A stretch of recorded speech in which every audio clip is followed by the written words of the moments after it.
choose our path last year. I will choose free will.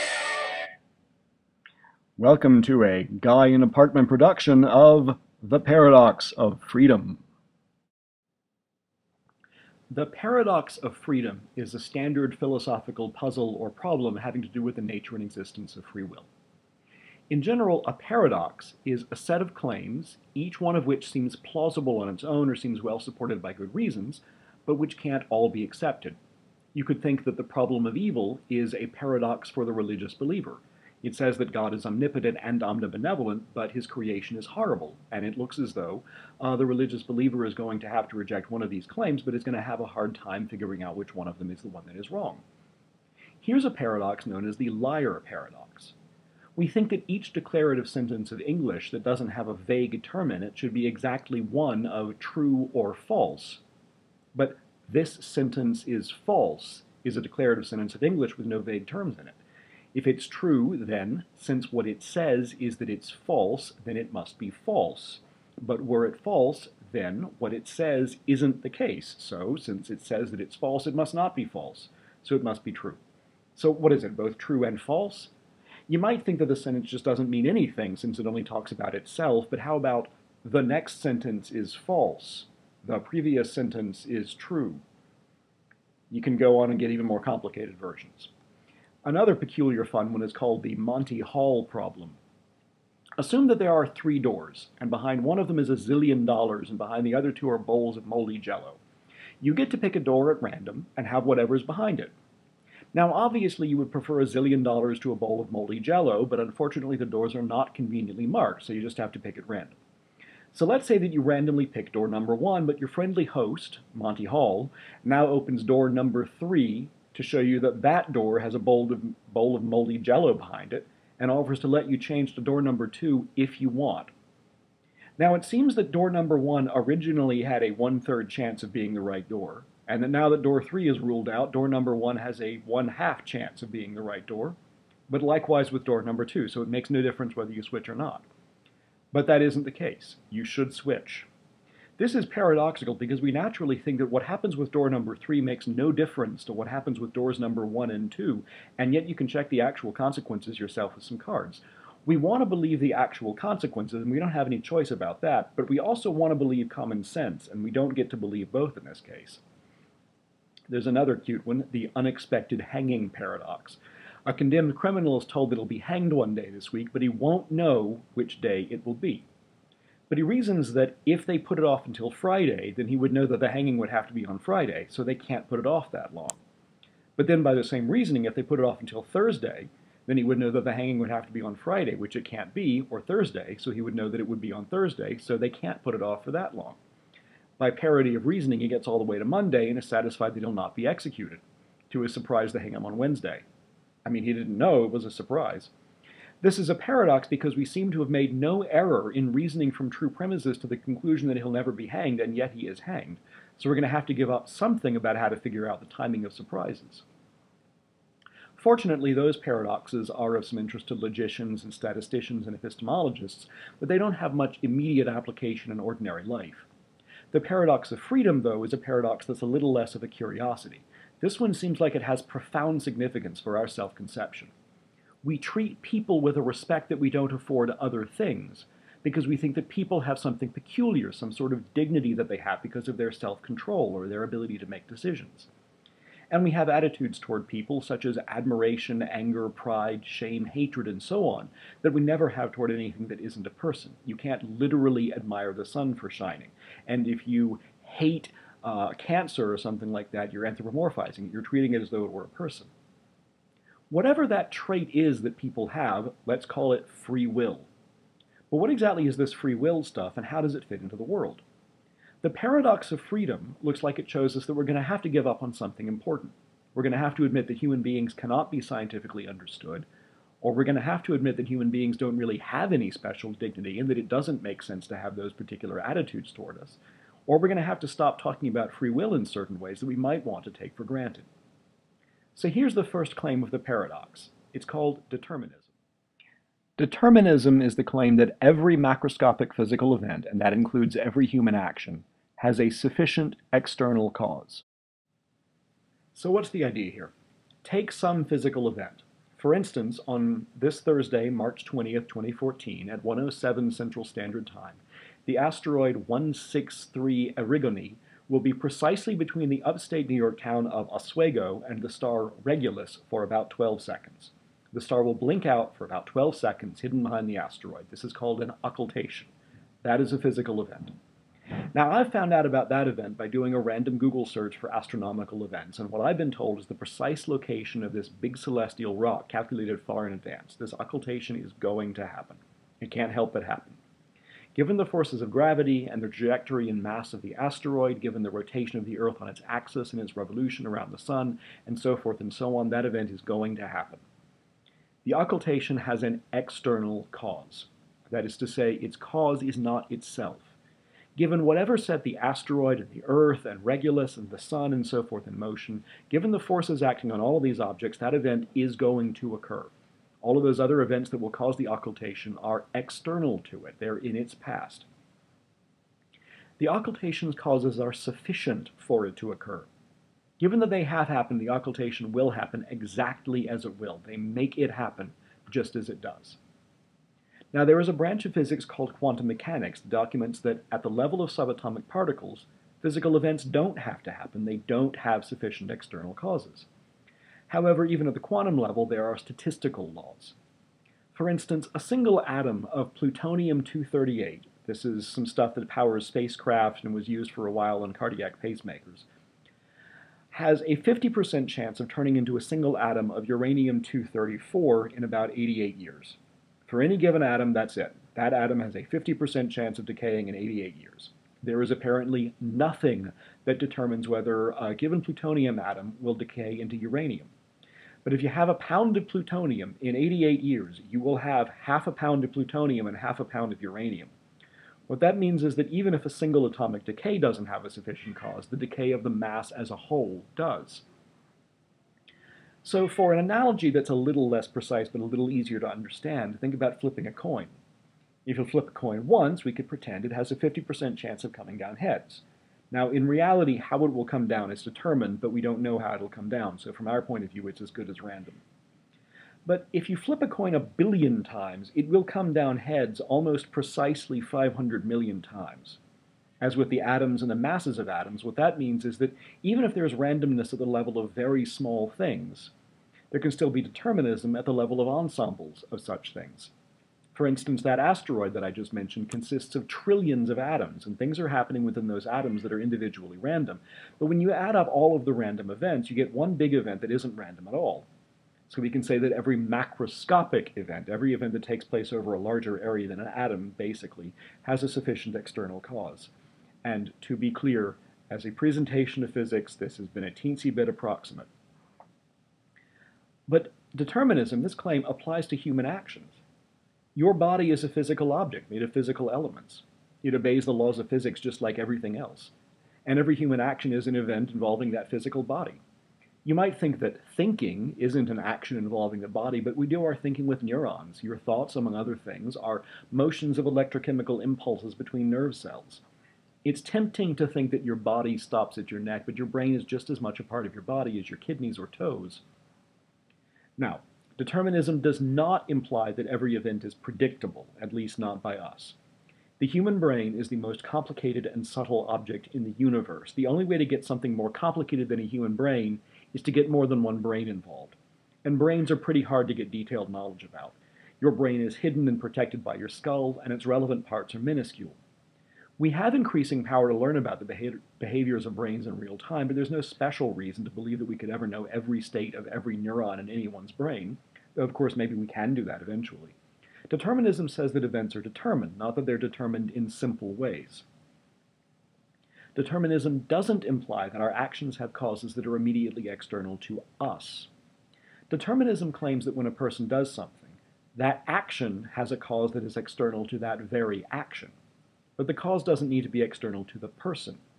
As I reach for a glass of tea, my reaching has a cause, but the immediate cause is internal to me. I feel thirsty, I see the glass, and so on. Determinism doesn't say that we're constantly subject to obvious pushes and pulls from our immediate environment that determine every detail of our actions. Finally, determinism doesn't claim that people from similar environments must behave similarly.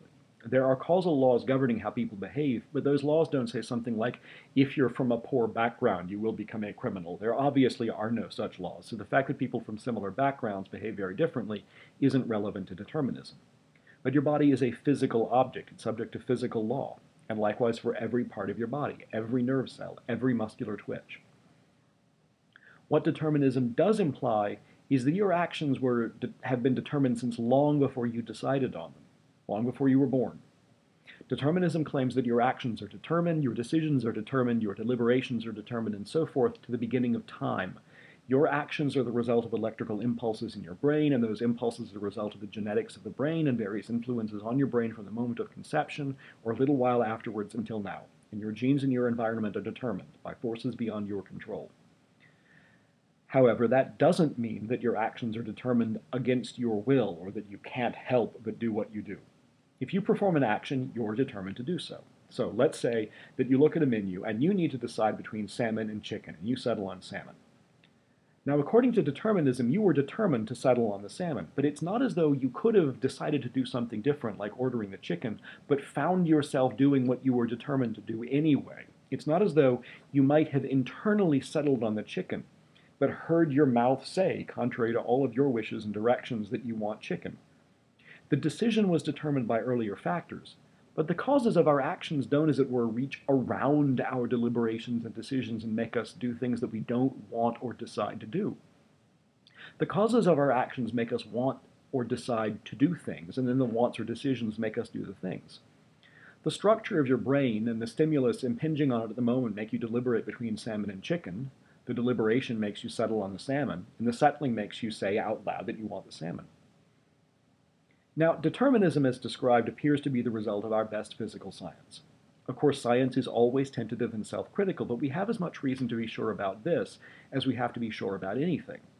If determinism turns out to be false, then it looks as though our current worldview will be massively wrong. Not wrong in the science is always approximate and always improving sense.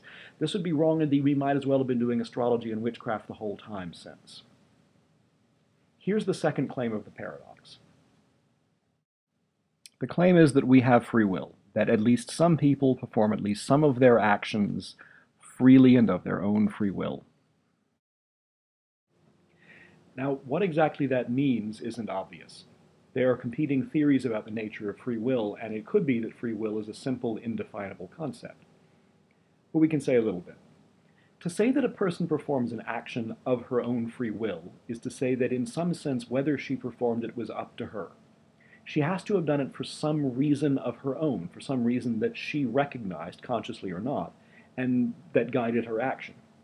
Now, it could be that some reasons don't count. For instance, if I hand over my wallet to someone, and my reason for doing so is that he's threatened to crack my skull open if I don't, then it's not obvious that I'm acting freely, but most of our reasons aren't like that.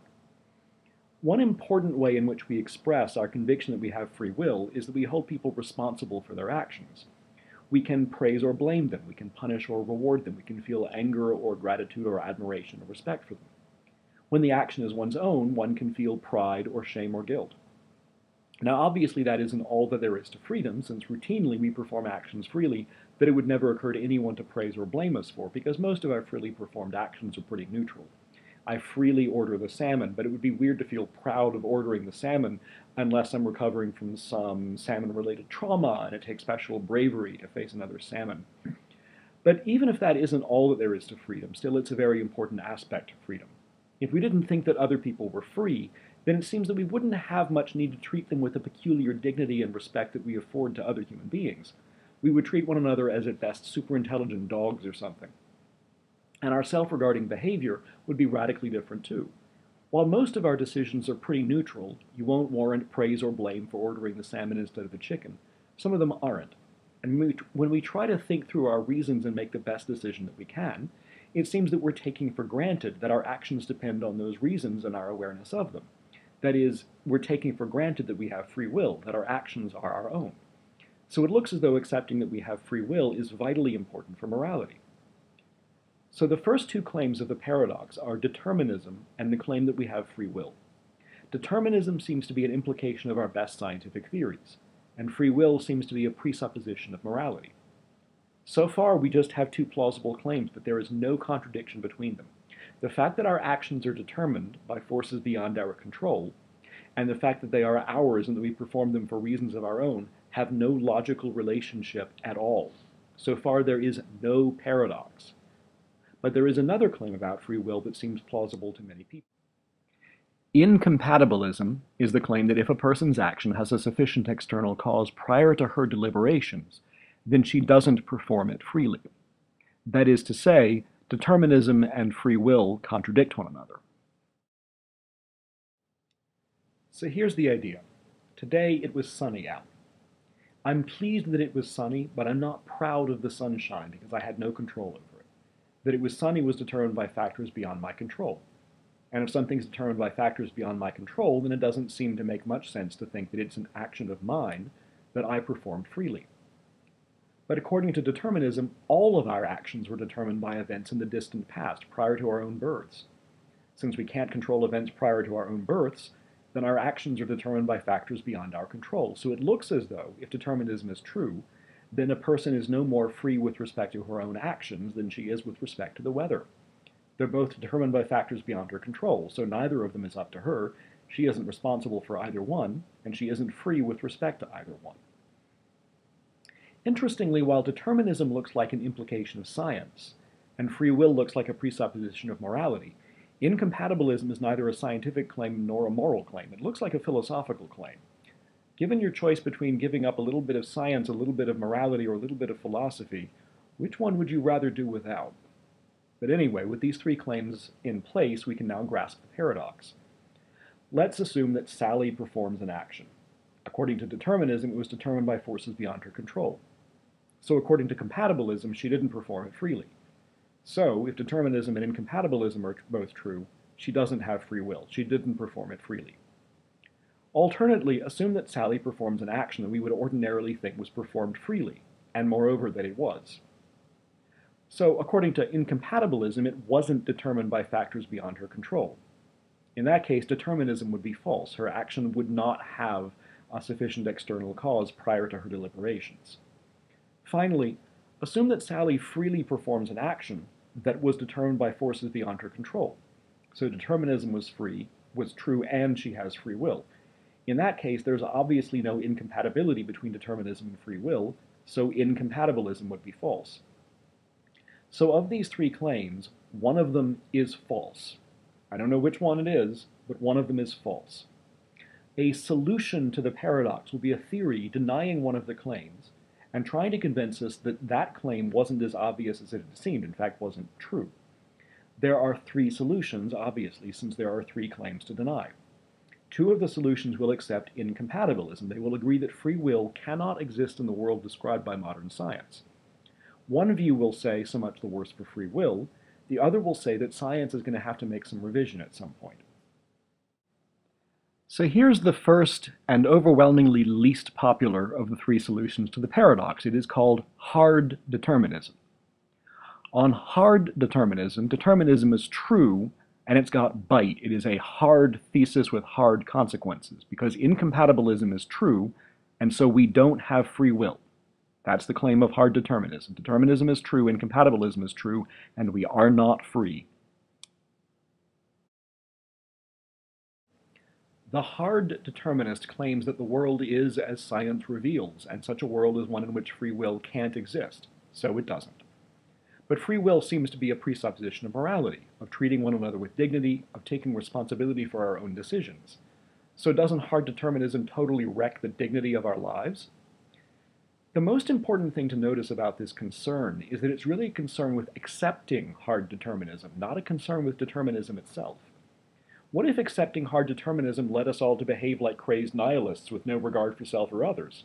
Well, maybe it would, but that isn't evidence that hard determinism isn't true. The truth might be horrible. It is a fact that a sufficient amount of uranium compressed hard enough will incinerate hundreds of thousands of women and children. That is a horrible fact. It'd be better probably if it weren't true, but it is. Maybe dignity and prudence make no actual sense and are just some bizarre deluded wigglings of neurons and some hyperdeveloped critters on a pointless rock in the middle of space. So what? There are lots of truths that it's bad for us to know. That's the worst case scenario. There are a couple of ways in which we might think that hard determinism might bring on some kind of crisis. First, we might ask the hard determinist how, if no one does anything freely and no one is responsible for anything, we could justify having any kind of law and order. After all, how much sense does it make to punish someone for an act that she isn't responsible for performing? So it looks as though hard determinism might lead to a social crisis. So here's what the hard determinist is liable to say. First, why are we so concerned with punishment? Presumably it's because we believe that if we don't punish or reward people, they'll behave badly. Now that is a remarkable thing for someone to say who thinks that we act freely. If people are so free, the hard determinist asks, then where do we get off saying how people would behave if we got rid of criminal justice? How are we able to predict people's behavior so well? But second, given that punishment does serve to deter bad behavior, why would it matter whether anyone is responsible for what she does? Bad behavior would still need to be deterred, and punishment would still deter it, presumably. It's already not obvious that we punish people because we think they deserve to be punished. Some people talk about criminal justice in that way, but many others don't.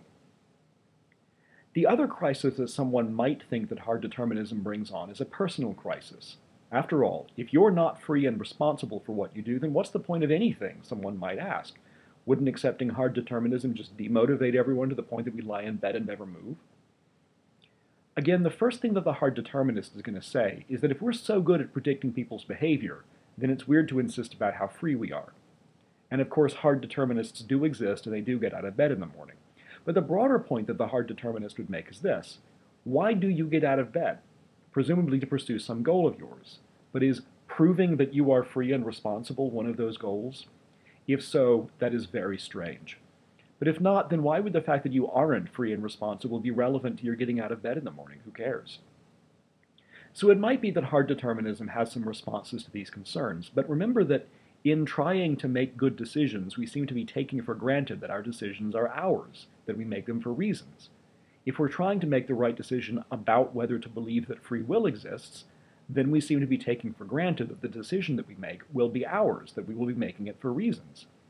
So the deeper concern with hard determinism is that advocating hard determinism seems to itself be the act of a free person, done freely and of her own free will. So it seems as though advocating the theory might show that the theory is false. Let's set that aside and look at the other incompatibilist solution. The other incompatibilist solution is called libertarianism, which has nothing to do with a political view of the same name. The libertarian agrees with the hard determinist about incompatibilism. They both accept that incompatibilism is true. We can't be both free and determined. The libertarian, though, disagrees with the hard determinist about both of free will and determinism. The libertarian thinks that we do have free will, and for that reason rejects determinism. The libertarian thinks that we can do otherwise than what we in fact end up doing. So our actions are not determined. They could go otherwise. Now this might satisfy our moral sense, and it certainly satisfies the intuition behind incompatibilism, but it also seems implausible given contemporary science. But is there anything else that we can say about incompatibilism? Many opponents of incompatibilism have argued that determinism, so far from being conflicting with free will, is actually a prerequisite for free will. Assume that your actions aren't determined, then they aren't determined by your character, your values, your personality, or anything else about you. So in what sense are they your actions? Now this argument raises a pile of complex issues about acting for reasons. What if, for instance, you have equally good reasons to do either of two things? Then whichever one you do would be done freely, since it would be done for a reason. But you could equally well have done the other thing for some other reason. So it looks as though if your reasons are equally balanced, then whatever you do would equally well reflect your character and your values and so forth. So some incompatibilists have argued that free will exists only insofar as one can foresee different courses of action that are equally good, so far as one can tell. The trouble with that seems to be that we seem to be free when we take courses of action that we can't imagine not taking. If someone offers to sell you $1 in return for $100 of your money, you certainly aren't going to take him up on the deal, but that doesn't imply that you don't turn him down freely. Let's leave that issue hanging and turn to the third solution to the paradox. The third solution is called soft determinism. The soft determinist agrees with the hard determinist. Determinism is true. All of our actions are determined by forces that are ultimately beyond our control. But the soft determinist thinks that this is a soft claim. It has no hard consequences for us. The soft determinist thinks that even if determinism is true, or maybe even because determinism is true, we do have free will. The soft determinist disagrees with both the hard determinist and the libertarian about the compatibility between free will and determinism. The soft determinist has a different view about what free will is. So the soft determinist can accept both free will and determinism without apparently contradicting himself.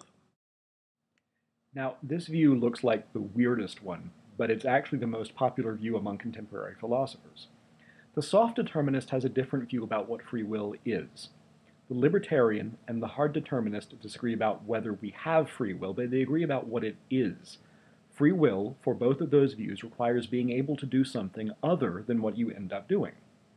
It means that you could have done something different from what you end up actually doing. You could have gone one way, you could have gone the other way, and you went one of the two ways, but you could have gone the other way. The hard determinist doesn't think that you ever could go the other way. The libertarian thinks that you could, but they agree that that's what free will would take. The soft determinist, though, disagrees, and he offers this conception of free will known as compatibilism. On the compatibilist conception of free will, what it is to say that someone has done something freely is just to say that she did it because of the kind of person that she is, because of her character, her personality, her values, her deliberations, and not because of something like violence or threats or danger or some kind of unusual phenomenon. According to compatibilism, we do what we do freely because we're the kind of people that we are. When an obnoxious person is rude, he's rude freely because his rudeness is an expression of his obnoxious personality. On the other hand, if he learns the error of his ways and he starts trying to be polite, his politeness is free because it's an expression of his self-discovery and his attempt to improve himself. According to compatibilism, we're free unless our actions are caused by certain fairly specific distorting factors. If you do something because you're insane, then you're not free. In fact, we might even say that if performing an action is doing something for a reason, and insanity consists in not doing things for reasons, as Descartes would have it, that the insane don't actually perform actions at all. If you do something because you're threatened with violence, then you're probably not responsible for what you do. It could be that certain kinds of intoxication alleviate or remove responsibility, although reasonable opinions could differ about this, because some people say that being drunk reveals your true self, whereas others say that being drunk means acting out of character. The compatibilist argues that her conception of free will is actually our ordinary common sense conception. So let's say that someone performs an action that you don't like for some reason, and you're building to anger. So here's an easy example. You're watching a TV series with someone, and you both agreed not to watch the next episode until she's there, but she watches it without you. This sort of televisual infidelity is apparently turning into an issue given how we watch TV these days. It's the first tip-off that the fiancé in Orange is the New Black is going to turn out to be sort of a jerk. So how dare she? What could she say to head off your irritation on the matter? What she would need to offer is an excuse. An apology might prompt mercy or forgiveness, but it would acknowledge that the original anger was appropriate. We want to know what she could say to show that the anger was misplaced. She could say something like, "I was tied to a chair. They were holding my eyes open and playing Beethoven." That would do it. "I got a call and was told that unless I watched the next episode of Game of Thrones, somebody would whack my mother." That would work, depending on how everyone feels about your mother. I didn't do it on purpose. Someone slipped me something in my drink. The whole time I was watching Game of Thrones, I thought I was watching the Shopping Network's Renaissance Festival costume special. That might get you off the hook, since you were put into an altered state without your knowledge or consent, and that seems to be what really explains your action. So the compatibilist urges that in ordinary life, we hold people responsible for precisely the actions that we think express their characters or deliberations. We don't hold people responsible for actions that we think are caused by violence or threats or a few other factors. What we ordinarily treat as excuses are precisely cases in which someone's actions don't seem to reflect who they are, but instead reflect a peculiar distorting factor, the external violence or manipulation. Exactly what sort of threat undermines free will would be a very complicated issue. Ordinarily, we wouldn't say, for instance, that a threat that you'll lose your job could coerce you to do something against your will, although there are probably cases in which we would think otherwise. On the other hand, we can also think of cases in which you would be responsible for what you do, even if it were under the threat of a gruesome death. If, for instance, you've been entrusted with codes for nuclear weapons, you're supposed to keep them secret, no matter what, and we might not think that even torture would excuse you from responsibility for keeping the secret. But most of our actions don't have excuses. Most of the time we do what we do without there being any dire threat of unnatural consequences if we do otherwise. So the compatibilist contends there's no question whether we have free will. We act freely whenever we act as a result of our own character and deliberations, and not as a result of threats or violence. So most of our actions are performed freely, just as common sense would have suggested. The compatibilist thinks that the point of the concept of free will is to guide us in attributions of responsibility so that we can praise and blame and punish and reward people for their actions. The relationship between one's actions and some sort of grand scheme of universal history doesn't have anything to do with our ordinary life or our ordinary treatment of one another, so it doesn't have anything to do with free will. Another way of putting this point is that according to compatibilism, it doesn't matter where you are from or what made you into the sort of person that you are. Your actions are free if they come from you, regardless of your origins. Now, the paradox of freedom and all of the theories and claims that are offered surrounding it are important to our conception of ourselves as beings with responsibility and deserving of dignity. But it's also relevant to the problem of evil. Remember the free will defense. The problem of evil says that the world is too bad to have been created by a good and powerful God, so it wasn't. No such being exists. The free will defense accepted that the world is pretty bad, but it tried to shift responsibility from God to us, by saying that the badness of the world is the result of free human actions. Now, if determinism is true, then in creating the universe, God indirectly determined everything that was going to happen afterwards. So the free will defense requires that we reject determinism. The only solution to the paradox of freedom that rejects determinism is libertarianism. So if anyone wants to offer a free will defense to the problem of evil, she has to adopt libertarianism about free will. Thanks for watching.